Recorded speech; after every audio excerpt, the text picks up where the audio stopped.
Welcome! Let's do your Spring Semester 2018 review, Part 2. The second part of this review, which will go over problems 20-something, 20, I forget what, to, well, we'll see how far I can get, to be honest, and we'll see. Anyways. Okay, so on problems 22 and 23, we want to be able to see one, if the x minus 3 and the x minus 7 are divisors or factors, and we're presuming they are, and then from there on, how can we factor the rest? The numbers are huge, because, again, back to why not, but let's start off. Again, synthetic division, so the opposite of a minus 3 would be positive 3, and then I would put the 100, the negative 300, the negative 121, and the 163. Bring down the 100, multiply. 3 times 100 is 300, then that would give me 0.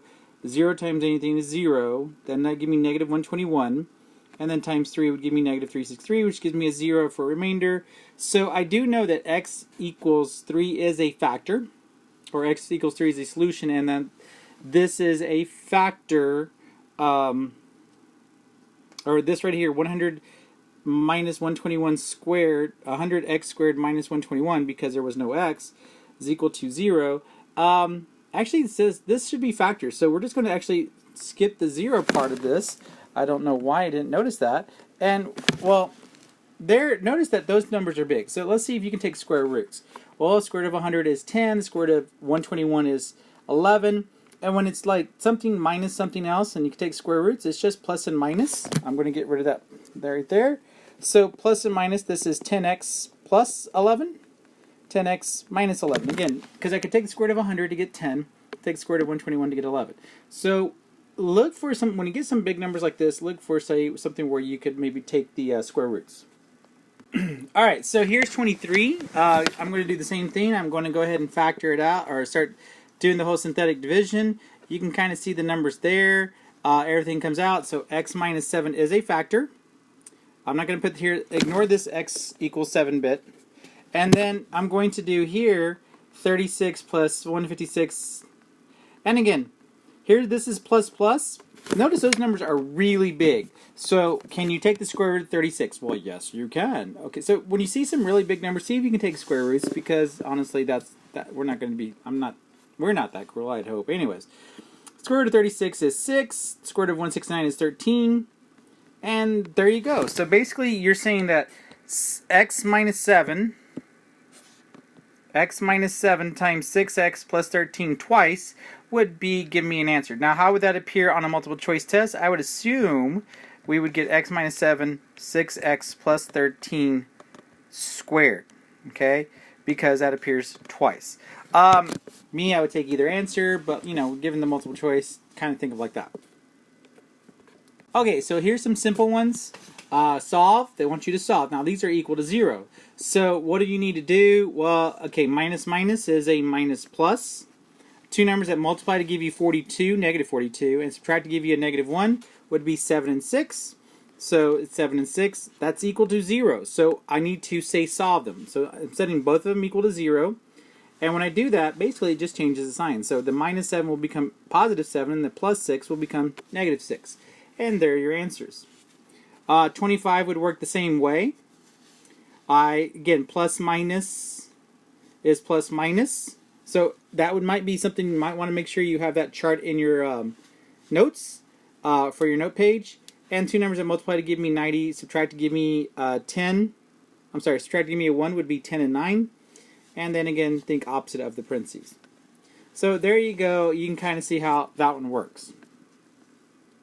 Alright, so 26, 27, and 28, all are kind of the same. Now, describe the possible real zeros. Well, this is where I kind of got a little with this.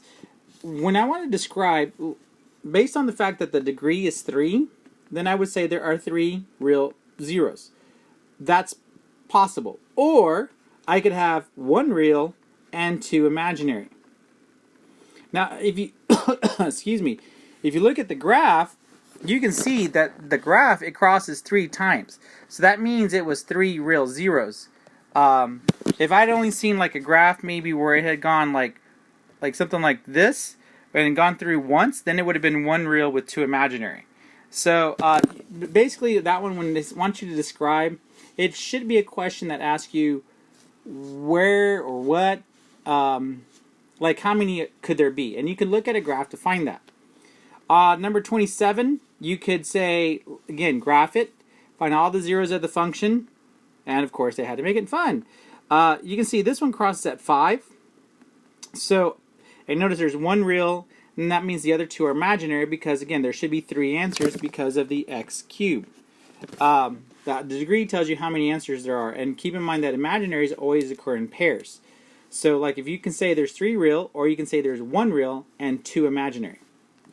So I do this, and I go through the synthetic division, and yeah, it's going to come out nice and even. And then I'm left with, like, say, 1x squared. Now, this right here is going to give me 1x squared minus 14x plus 50. This right here would give me an imaginary, like that. If I use the quadratic formula, then I would find the imaginary roots, like it would be the square root of some negative number. This one is a little bit harder than what I would do. I'll discuss in class what I would do or how I'll make that change. But because I'm not gonna, yeah, there's an easier way that this could have been done, and I'll hopefully get that fixed when we take the test. All right, so let's look at 28 because 28 is a little bit better. Here you can see that. Okay, here's a graph. I can see from the graph. Notice that I'm graphing these. These are the type. When I'm saying find all the zeros, try to do the graph first and then kind of go from there. That gives you an idea of what to try.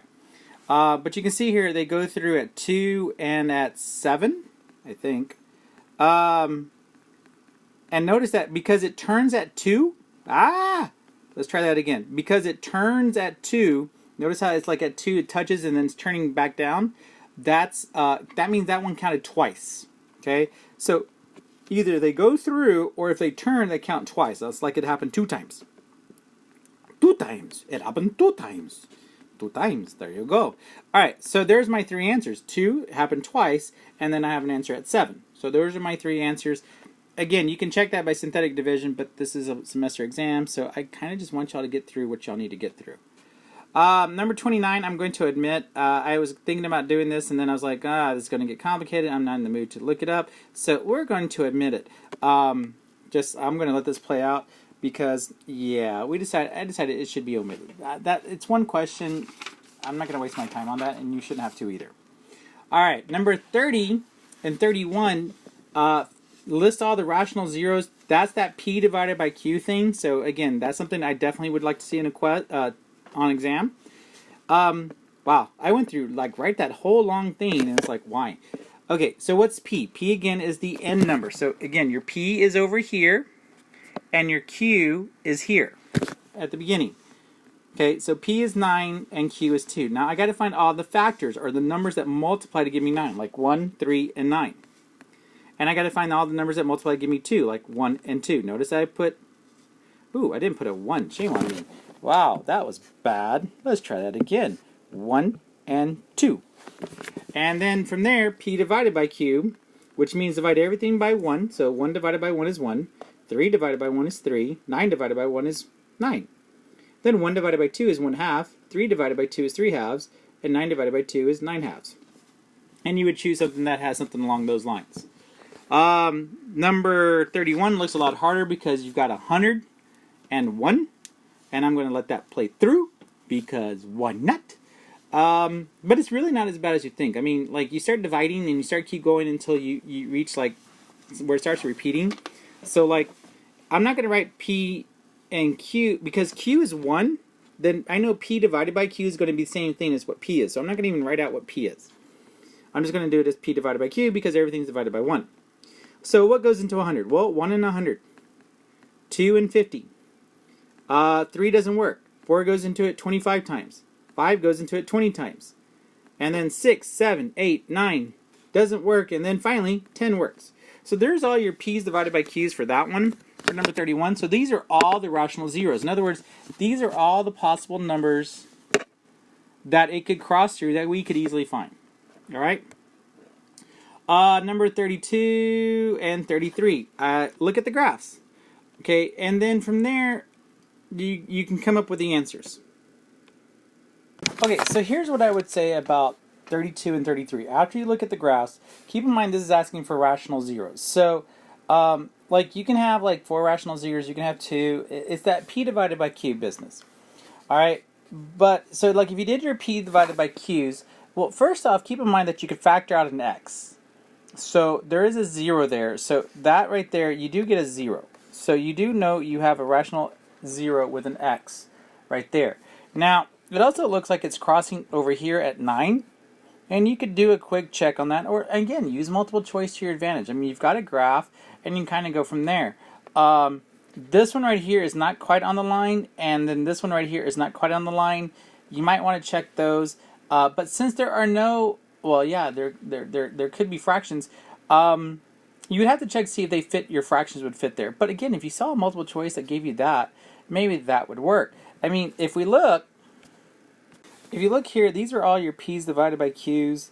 And again, you would have to have something that would fit.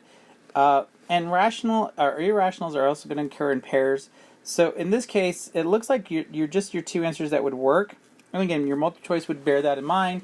Would be at 0 and 9. Now look at 33, and you've got some, just because why not have some crazy numbers, but you can see here that it crosses at 1 to -2, so you can tell that's one answer. It looks like it crosses between 0 and 1, so maybe 1/2. You can see 0, and again, you have an extra x, so that tells you that, I mean, there's a common factor of an x. And then it looks like negative, like 1/2 or negative 1/3. And again, these are, I'm looking at the answer key, so that's why I can give you these answers. But these numbers right here would also bear out, like you can see, okay, this is some fractions, and then you can use your multiple choice there to your advantage. So I'm not gonna, I mean, I'm thinking time constraint wise, not necessarily how can we get there. All right, so let's look at 34 and 35.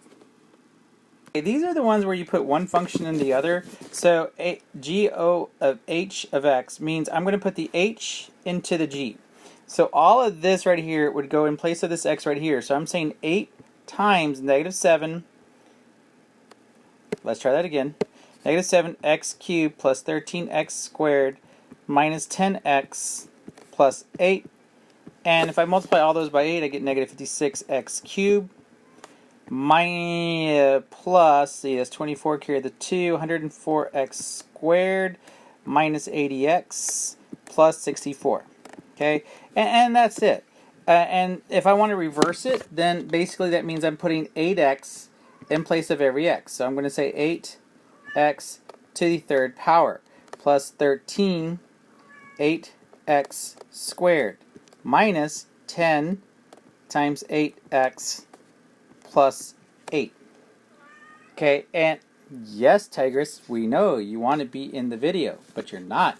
Alright, so then if I multiply this out, and then I would end up with negative 3,584x cubed plus 832x squared, because again, why not, minus 80x plus 8. And apparently my cat is disagreeing, but that's the answer. Anyways, so there's 34. You're basically just putting one in place of the other. And just kind of keep that in mind.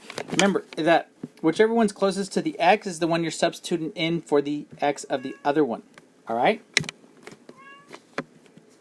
Alright, so on this one I can see here, again, I'm going to put this negative 5x minus 8 in place of the x here and say 6 times negative 5x minus 8, which would be negative 30x minus 48. And that's that one. And on the other one, I'm going to put, I like the simpler one so much better. I'm going to put the 6x in place of the x here and say negative 5 times 6x minus 8. And notice you get similar answers, but just a slight difference. So be careful of how you plug it in, because all of this went in place of the x for the when I went from h to g, but when I went from g to h, I'm just putting this in place of this x, and that's only going to affect that little x. So there you go. Alright, 36 and 37. They're easy. Oops. They're easy. All you got to do is remember to swap the x and the y. So you swap the x's and the y's. So those would be some nice problems to have on a test, wouldn't it? And make some easy points. But anyways, again, if you just give good points and they want you to find the inverse, you swap the x and the y. And so you can see those answers right there. Okay, so 38 and 39, though, I need to say, think of f of x as y, and I need to swap the x and the y. So now I'm going to say x is equal to 9y minus 11 over 18, and then I need to say solve for y. So how do I get rid of a divide by 18? Well, I multiply by 18. So I would multiply both sides by 18. That would leave me with 9y minus 11 is equal to 18x. Then I would say add the 11 to both sides, move it to the other side, and then I would have 9y is equal to 18x plus 11, and then I would divide by 9. Oops, I forgot to put the x there. And when I do that, I would get, say, 2x plus 11 over 9, or something like that. If you wanted, I mean, again, it depends on what you would see when you're doing multiple choice. So let's look at 39. Again, I would take out the f of x and change it to a y. I'm going to switch the x and the y, so I'd have x equals to 13 over 16y minus 21. Move the 21 to the other side. X plus 21 is equal to 13 over 16y times 16, so I'd have 16 times 16 times 16. And again, depending on how they decide to do it, maybe they're going to want you to distribute. So we'll assume they want you to distribute. So we have 16x plus 21 times 16, which is equal to 336. Can't write a 336 apparently. And set that equals to 13y, divide by 13. Everything divided by 13. So my inverse would be 16x plus 336 over, say, 13. Maybe you get one that's like nice and easy and says like x plus 21 over 13, something like that. But again, it's multiple choice, so work until you see hopefully the right answer. All right, so let's look at 40 and 41. Okay, so on 40, I'm testing to see if the first one or the second ones are inverses. Which ones are inverses? So what happens here is if I switch the x and the y on the f of x and solve, I should get g of x. That's an inverse.